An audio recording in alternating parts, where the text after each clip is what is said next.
So, ito na. Ito na yung iniintay niya na specs ng si Goku natin. Yan. So, ito siya. Bubuksan natin to para makita na niya yung loob niya. Marami nagtatanong na to kung ano yung specs ba or ilan yung shots nito. Depende sa setup. So, yan. Buksan natin to. Tingnan natin yung loob nito. Bale, yung una pala is ito yung bat talaga namin sa sa budget meal, sa pinakamababa namin na unit. Ang pangalan pala nito is Goku kasi sa parati sa nagtatanong budget meal yung sinasabi namin. So nilagyan namin ng pangalan na Goku kasi parang maliit siya pero aswabe din, malakas. Ngayon natin yung barrel niya is sleeve type. Brass yung loob pero stainless steel yung labas, 16mm stainless steel. Ang kagandahan nito is hindi siya tawag doon yung kaka-corrosion dito. So ang tangke niya is 0.35 na flat yung dulo. Hard anodized din to kaya solid. So yan, buksan natin yung niya, yung bat. Tanggalin natin yung bat para makita niyo yung loob. Yan.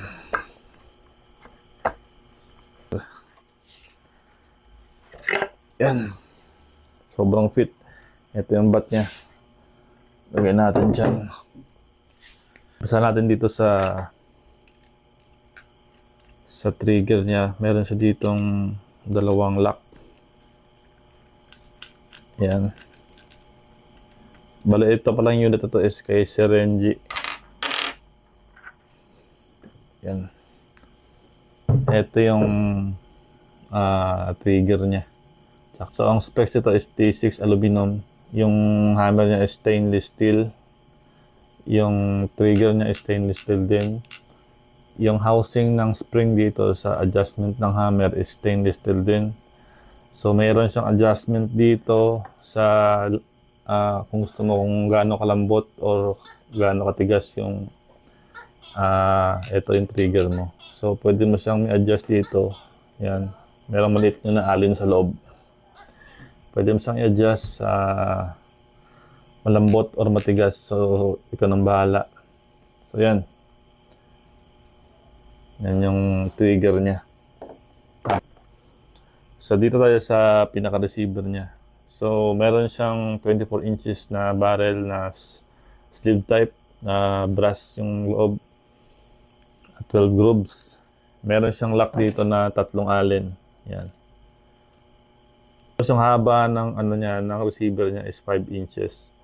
So, meron siyang plenum dito na 18.5 mm yung butas sa ilalim tsaka sa itaas. Naka-hard anodized to yung buong receiver na to. Kaya matibay siya sa gasgasan, hindi siya basta-basta na gasgas. So yung regulator namin nito na standard is yung China sa budget meal. Yung tangke niya is 0.35. Yan. Meron siya ditong bleeder. Yan, dito sa ilalim yan, oh. Ang alin na yan. So hindi mo na kailangan dito na mag-bleed sa regulator or alin man dito sa dalawa or sa gauge. So meron siyang bleeder talaga dito. Pwede mo siyang i-bleed dito. Buksan mo lang ng unti-unti. Mag-delete na yung hangin dito. Mula sa tangke hanggang dito, dadaan yan dito sa pinaka-receiver. Dito yung labas niyan sa ilalim. So buksan natin to, yung hammer niya. Yung hammer. Yung valve pala niya. Yan. Oops. Stainless steel din to yung lock niya sa swing. Yan. Ito, fully CNC lahat to. Pati yung swing. Yan, naka-o-ring type. So yung valve nito is stainless steel din. Yung loob nito may adjustment din sa loob. So ma-adjust mo siya, tatanggalin mo yung valve. Pag tanggal mo ng valve, pwede mo siya ma-adjust yung spring kung gaano kalakas yung gusto mong tension dito. Malambot ba or matigas? Ito malambot, konting lambot, napupus pa naman. Yan, so bali may tatlong o-ring dito. Dito, banda yung nag-seal dito. Isang o-ring, dalawa, tatlo. Itong dalawang to, ito yung nagsisil sa transfer port dito. Sa lumalabas dito na hangin, papuntang barrel. So, sa mga nagtatanong kung napakahirap itong i-maintain, sobrang dali lang to, tsaka sobrang bilis lang ayusin. Ang o-ring niya dito is isa sa tangke, dalawa sa loob ng regulator, isa dito sa pinaka-receiver, tapos tatlo dito. Bali, pito lahat yung o-ring niya. Pag nag-leak, yung basic lang, pag dito nag-leak sa malapit sa receiver, ibig sabihin yung o-ring dito, kailangan mong palitan. Kung ang leak naman is nandito, turong sa inyo, nandito sa allen, lumalabas, or dito sa dugtungan, yan. Either sa dalawang o-ring dito sa loob ng regulator. Kung dito naman sa gilid lumalabas sa tangke at sa may regulator, yung o-ring dito, yan lang. Pag dito lumabas yung singaw, yung may o-ring dito sa loob ng tawag dito, yung male na fittings, yan, tignan nyo. Yun.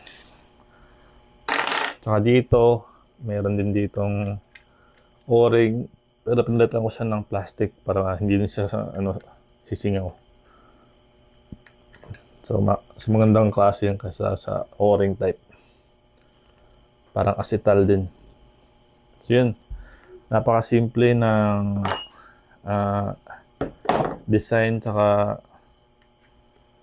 napakasimple lang nung kung mag-leak man, napakadaling ayusin.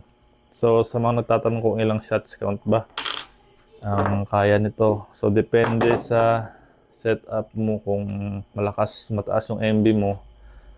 So, mataas yung power ng unit mo. Malakas din siya sa hangin. Pero pag nasa 820 ka lang, 800 or 700 plus. So, maraming shots din. So, depende sa inyo. Pwede nyo rito palitan yung tangke. Kung papalitan nyo mas mahaba, yung barrel, kung gusto nyo i-upgrade, pwede rin. Depende sa inyo pag nakuha nyo na. Pero yung standard nito is ganito na talaga.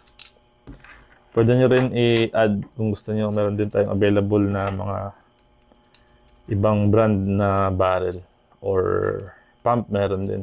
Or scope, pwede rin. So, yun. Yan yung nagtatanong sa atin sa mga specs. Yan. Napakasimple lang. Ito yung standard na kulay, yung silver. Yan o.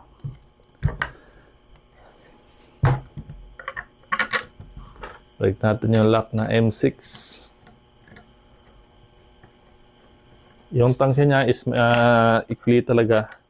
So, pwede nyo pa siyang lagyan ng mas mahaba para mas maraming shot count. Yan o, saktong-sakto lang yung spacing niya dito, tamang-tama. Yung sabat niya, sakto lang. Pwede rin extend ng 0.5 siguro. Mas maganda rin. So, may iba tayong kulay na kay sir, ito yung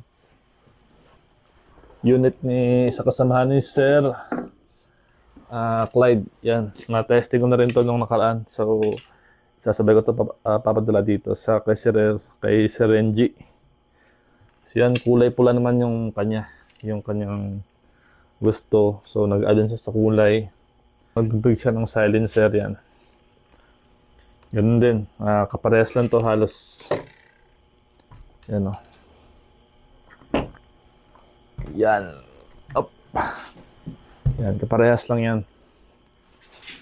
24 inches din. So, ito yung mga budget mill namin talaga. Na hindi mo siya, kung ikukumpara mo talaga sa price range ng ano, ng labanan ngayon sa market na budget meal 20 plus, ganun. Yep. Like natin dito muna. Yan, kung ikukumpara mo siya sa mga budget meal, yung marami yung budget meal sa market na sa 20 plus. Masasabi kong isa sa pinakamagandang budget meal kasi naka hard anodize. Yan, yung build at quality niya talagang smooth.